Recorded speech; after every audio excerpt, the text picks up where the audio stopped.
So I want to say hello to you all there at the Walterboro area gathering of the Wesleyan Covenant Association.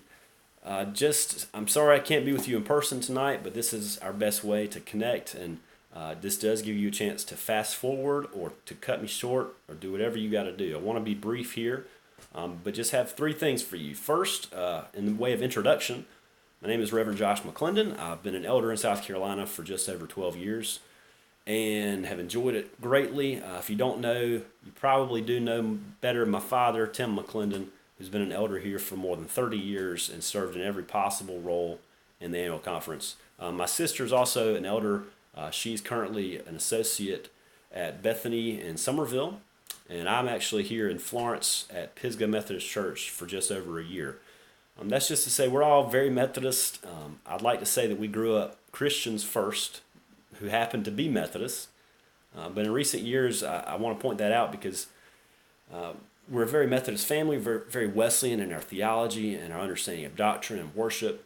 And so part of it, that means I find myself sometimes reluctant or have found myself reluctant to join groups like the WCA, as reluctant as anybody, because here we have this good United Methodist Church that carries on John Wesley's legacy.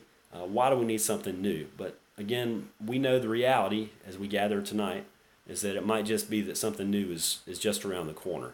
I certainly assume that the Methodist Church is not going to continue in its current form, and hopefully we're headed towards a better form.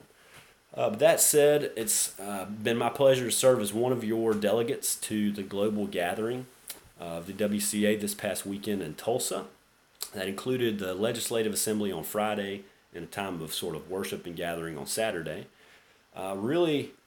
If introductions are out of the way, step two tonight is I wanted to do some basic business reporting to you, which sounds probably more boring than I mean it to, but just to let you know some of what went on, what went down in Tulsa. To do that, there are actually three more steps. There are three resolutions that were the primary business in Tulsa, and that begins first with endorsing the Indianapolis plan for amicable separation. What does all that mean? That's a lot of words.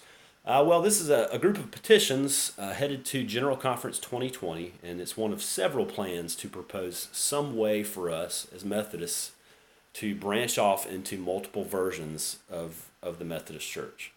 The Indianapolis plan in particular aims to provide for a traditional branch of the Methodist Church that coincides or runs alongside a centrist and progressive couple of branches of the Methodist Church.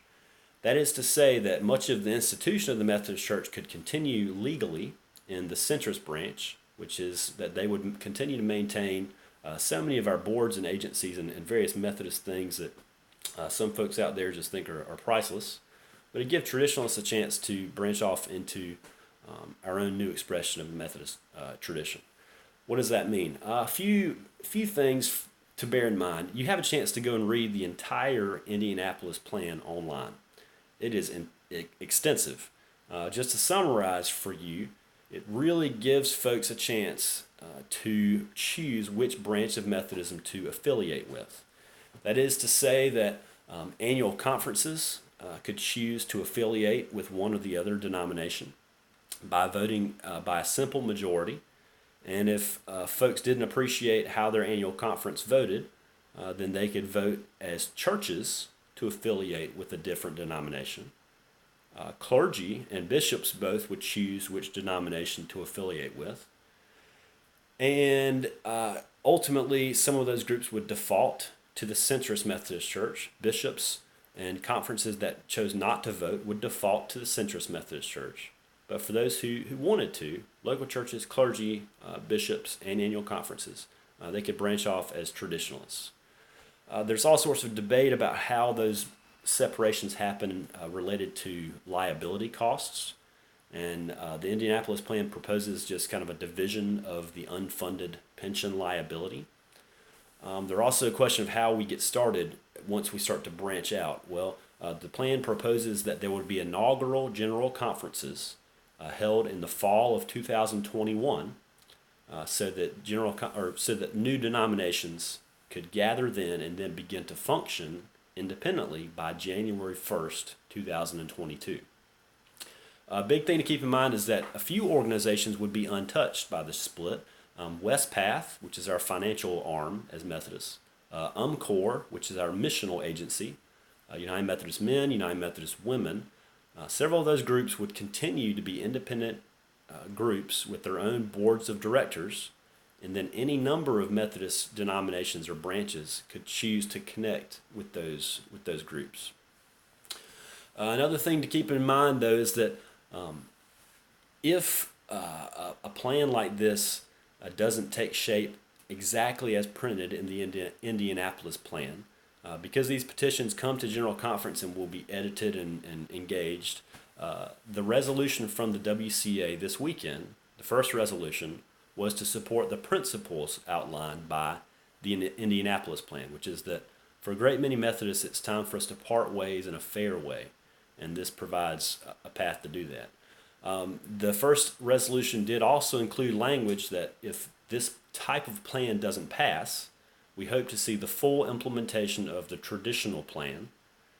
And if none of that works out, if necessary, the WCA will be poised to convene a founding conference following General Conference 2020 to navigate whatever way forward folks in the WCA want to see. That's the first resolution. The endorsing of the Indy plan. The second resolution was to commend a draft of the Book of Doctrines and Disciplines for a new Methodist church. That is a lot to say too. It sounds an awful lot like commending or commissioning a new book of discipline, and that's comparable to what we're talking about. That's not to say that anybody is trying to do that today and run off and start their own thing. Again, it's just to say that if the time comes, we are going to need doctrinal standards and a new version of covenant together. Just so you know, the Book of Doctrines and Disciplines is totally a working document, but it is based in huge part on our current Book of Discipline. You'll find that all of our Wesleyan heritage and doctrinal standards remain intact. You'll also find some special additions, including the historic ecumenical creeds of the church, like the Apostles' Creed, the Nicene Creed, and several others. That was just a good edit in the minds of the legislative body, because a part of our struggle as United Methodists right now is our sort of feeling totally without an anchor to historic doctrine. And some of that is kind of a long story, and it goes back to some issues in John Wesley's day as to why the United Methodists or the original Methodists didn't include the creeds verbatim in our doctrinal standards. But the Articles of Religion do incorporate almost every idea in those creeds. So, whatever the case, the WCA body felt like it's time of all times to outline our doctrine clearly. And what better way to do that ecumenically and to connect ourselves to the apostolic tradition and to Christians worldwide than to formally stand by these creeds. As you dig further into the Book of Doctrines and Disciplines, a lot of the highlights that people are interested in are the changes in polity or structure or how we do church. A really big one that you're going to hear about is that no longer will there be guaranteed appointment. No longer would there be guaranteed appointment for clergy.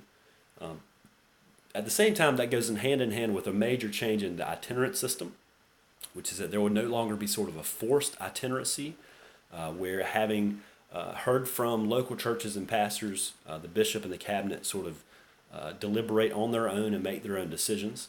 Rather than that, when it came to pastoral changes, if a pastor was happy with where they were serving and the local church was happy with their pastor, there would be no change.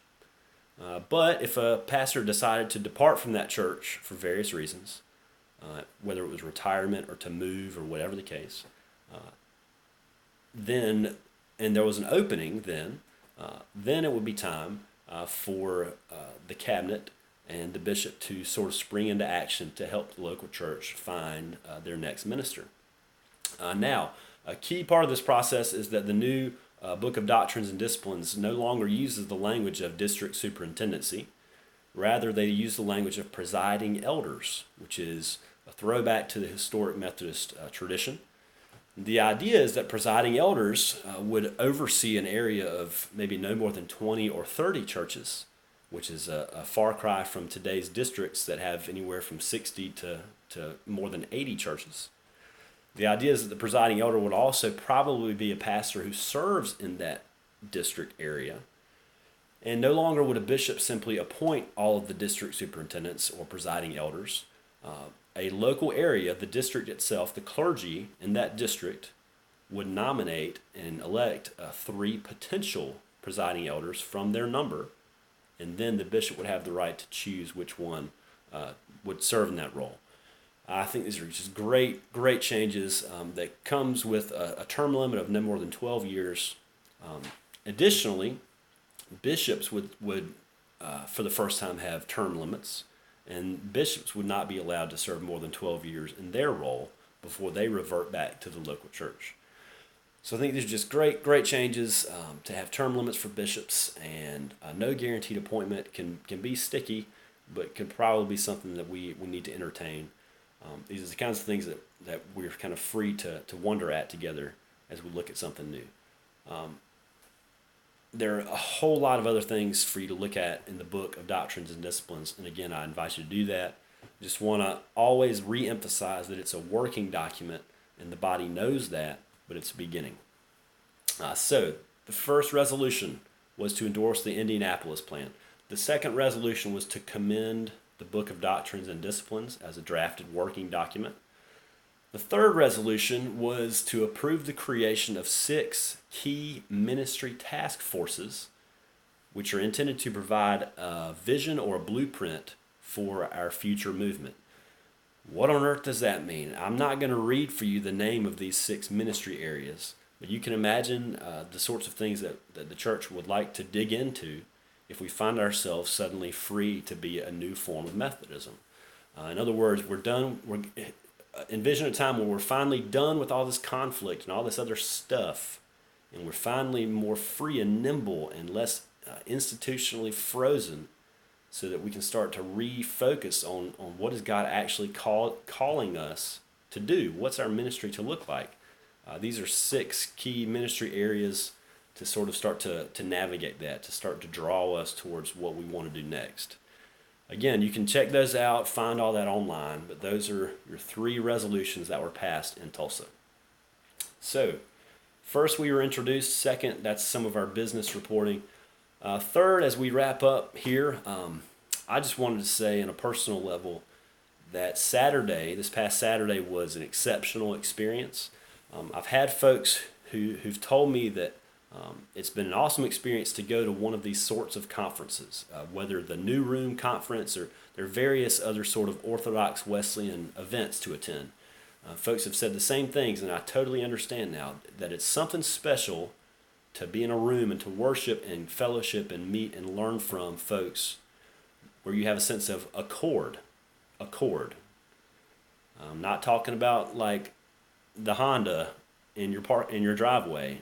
Not that kind of accord, but proper Christian, holy accord that to me is more than just unity. We throw that unity word around, and we mean so many different things, and it's so politically useful to some folks in terms of superficial agreement.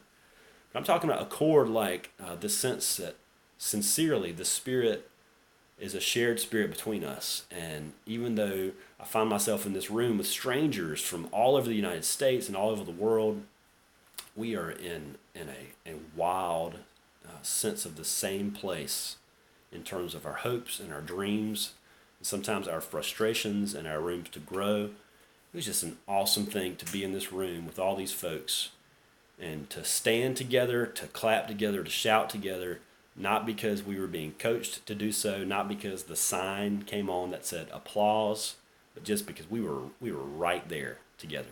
I had not felt that in the annual conference in a few years. And I certainly don't diminish the relationships I have with folks with whom I disagree theologically. My best friends in the annual conference feel very differently about all of the above than I do. And I love them, and I love our time together. I love when we conference the way we can. But there was something awesome about being in such a special accord over the weekend. And that is what kind of lights me up for the future of the WCA, or whatever form of whatever version of all this is to come. Now, there are folks out there, there are millions of Methodists out there who are ready for this. And it's just our job to start to connect and talk and find one another and stand together and work on it and make it the best we can. And gosh, to pray about it from beginning to end and submit ourselves to the Lord and just be prepared for the way that He draws us all together into some awesome stuff. So I appreciate getting a chance to go to Tulsa to represent us and hopefully to bring a decent report home. I think right now it's time to communicate, to connect, to recruit your friends and neighbors and folks who feel the same way, who are ready to go for this and be preparation for General Conference 2020 and then a big one, annual conference in South Carolina in 2020. With all that said, I feel sure I've talked too long, but Godspeed to you all. And by all means, please contact me with questions, email, call, whatever you can do. And we're going to continue to gather and work on all this together. And the Lord bless you. And I hope you have a good time in Walterboro tonight at Harleyville. Thank y'all.